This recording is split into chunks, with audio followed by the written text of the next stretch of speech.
ഹുവാവേയുടെ Huawei Nova 12 എന്ന പുതിയൊരു smart phone ഇപ്പോൾ ലോഞ്ച് ചെയ്തിട്ടുണ്ട്. ഈ ഒരു വീഡിയോയിൽ നമ്മൾ നോക്കാൻ പോകുന്നത് ഹുവാവേ നോവ 12 എന്നുള്ള സ്മാർട്ട് ഫോണിനെ പറ്റിയിട്ടാണ്.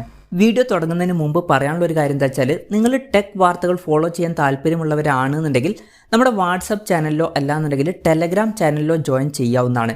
താഴെ ഡിസ്ക്രിപ്ഷനിലും അതുപോലെ തന്നെ കമൻറ്റ് ബോക്സിലും നമ്മുടെ വാട്സപ്പ് ചാനലിൻ്റെയും അതുപോലെ തന്നെ ടെലഗ്രാം ചാനലിൻ്റെയൊക്കെ ലിങ്കും കാര്യങ്ങളൊക്കെ കൊടുക്കുന്നുണ്ട്. അവിടെ റെഗുലർ ആയിട്ടുള്ള ടെക് അപ്ഡേറ്റ്സും കാര്യങ്ങളൊക്കെ ലഭിക്കുന്നതായിരിക്കും. ആദ്യം നമ്മൾ ഫീച്ചേഴ്സും കാര്യങ്ങളൊക്കെ നോക്കുകയാണെന്നുണ്ടെങ്കിൽ ഡിസ്പ്ലേ കാര്യത്തിൽ 6.7 ഇഞ്ചിൻ്റെ ഫുൾ HD+ ഡിസ്പ്ലേ ഇതിൽ കൊടുത്തിട്ടുണ്ട്. LCD പാനലാണ് ഈ ഫോണിൽ ഉപയോഗിച്ചിരിക്കുന്നത്.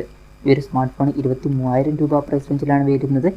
ആ ഒരു പ്രൈസ് റേഞ്ചിൽ നമ്മൾ AMOLED ഡിസ്പ്ലേ എക്സ്പെക്ട് ചെയ്യുന്നുണ്ട്. പക്ഷേ ഈ ഫോണിൽ LCD ഡിസ്പ്ലേ വരുന്നുള്ളൂ. അപ്പം അത് കുറച്ച് ഡിസപ്പോയിൻറ്റിംഗ് ആയി എന്ന് പറയേണ്ടി വരും. അതുപോലെ തന്നെ 90 Hz റിഫ്രഷ് റേറ്റാണ് സപ്പോർട്ട് ചെയ്യുന്നത്. ഈ ഒരു പ്രൈസ് റേഞ്ചിൽ ഒരു ആൻഡ്രോയിഡ് ഫോണിൽ നമ്മൾ 120 Hz റിഫ്രഷ് റേറ്റിനെ എക്സ്പെക്ട് ചെയ്യുന്നുണ്ട്.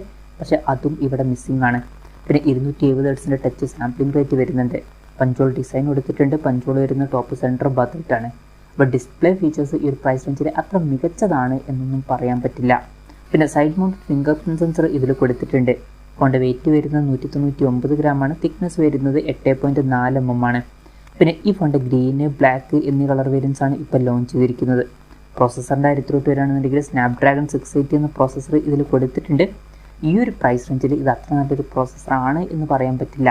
അപ്പം പ്രോസസ്സറും ഈ ഒരു പ്രൈസ് റേഞ്ചിൽ നിരാശപ്പെടുത്തി എന്ന് പറയേണ്ടി വരും. പിന്നെ 5G സപ്പോർട്ടൊന്നും ഈ ഫോണിൽ വരുന്നില്ല. മാക്സിമം 4G സപ്പോർട്ടാണ് വരുന്നത്. ഈ ഒരു പ്രൈസ് റേഞ്ചിലൊക്കെ വരുന്ന ഫോണിൽ ഇപ്പോൾ നമ്മൾ 5Gയും കാര്യങ്ങളൊക്കെ എക്സ്പെക്ട് ചെയ്യുന്നുണ്ട്. പക്ഷേ ഈ ഫോണിൽ അത് മിസ്സിംഗ് ആണ്. പിന്നെ ഫോണിൻ്റെ ബേസ് വേരിയൻറ്റിൽ 8GB റാമും 128GB ഇൻറ്റേർണലാണ് വരുന്നത്. 8GB റാമും 256GB ഇൻറ്റേർണലുമായിട്ട് വരുന്ന ഒരു വെർഷനും വരുന്നുണ്ട്. NFC എന്നുള്ള ഫീച്ചർ സപ്പോർട്ട് ചെയ്യുന്നുണ്ട്. ക്യാമറയുടെ കാര്യത്തിൽ ഫോണിൻ്റെ പിന്നിൽ ഡ്യുവൽ ക്യാമറ സെറ്റപ്പാണ് കൊടുത്തിരിക്കുന്നത്. 108 MP f1.9 അപ്പേഴ്സിൽ വരുന്ന മെയിൻ ക്യാമറ സെൻസർ ഇതിൽ വരുന്നുണ്ട്. പിന്നെ 2 MP f2.4 അപ്പേഴ്സിൽ വരുന്ന ഡെപ്ത് സെൻസറും കൊടുത്തിട്ടുണ്ട്.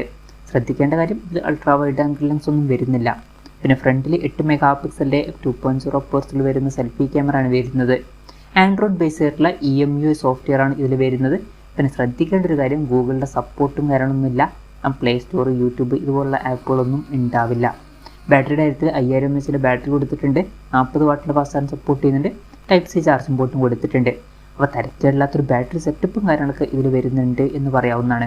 അപ്പം ഇതൊക്കെയാണ് ഫീച്ചേഴ്സിനെ പറ്റി പറയാനുള്ള കാര്യങ്ങൾ. പിന്നെ ഈ ഒരു സ്മാർട്ട് ഫോൺ ഇപ്പം മെക്സിക്കോ പോലുള്ള രാജ്യങ്ങളിലൊക്കെയാണ് ലോഞ്ച് ചെയ്തിരിക്കുന്നത്.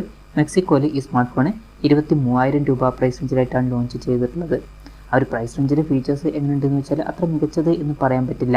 അത്ര മികച്ച ഡിസ്പ്ലേ ഫീച്ചേഴ്സോ അല്ലെങ്കിൽ ഈ ഒരു പ്രൈസ് റേഞ്ചിന് പറ്റിയിട്ടുള്ള പ്രോസസ്സറോ അതുപോലെ തന്നെ ക്യാമറയിൽ അൾട്രാ വൈഡ് ആംഗിൾ ലെൻസ് ഒന്നും കൊടുത്തിട്ടില്ല. പിന്നെ തരക്കേടില്ലാത്ത ബാറ്ററി സെറ്റപ്പ് വരുന്നുണ്ട്, അത്രയേ ഉള്ളൂ. എന്തായാലും ഓവറോൾ നോക്കുമ്പം ഈ ഒരു പ്രൈസ് റേഞ്ചിൽ ഫീച്ചേഴ്സ് കുറച്ചൊക്കെ നിരാശപ്പെടുത്തി എന്ന് തന്നെ പറയേണ്ടി വരും. പിന്നെ ഗൂഗിളിൻ്റെ സപ്പോർട്ടും ഇതിലില്ല. എന്തായാലും ഹുവാവേ നോവ 12 എന്ന പുതിയൊരു സ്മാർട്ട് ഫോൺ ലോഞ്ച് ചെയ്തിട്ടുണ്ട്. ഇന്ത്യയിൽ ലോഞ്ച് ചെയ്യുമോ എന്ന് വെച്ചാൽ ചിലപ്പോൾ ഇന്ത്യയിൽ ലോഞ്ച് ചെയ്യുള്ളൂ, ചാൻസ് കുറവാണ്. കാരണം ഹുവാവേ ഇപ്പം അവരുടെ ഫോണുകൾ അധികം ഇന്ത്യൻ മാർക്കറ്റിൽ ലോഞ്ച് ചെയ്യാറില്ല. അപ്പം ഈ ഒരു ഫോൺ നമുക്ക് എക്സ്പെക്റ്റ് ചെയ്യാൻ പറ്റില്ല. ഈ ഒരു ഫോണിനെ പറ്റിയിട്ടുള്ള നിങ്ങളുടെ അഭിപ്രായം ജസ്റ്റ് ഒന്ന് കമൻറ്റ് ചെയ്യുക.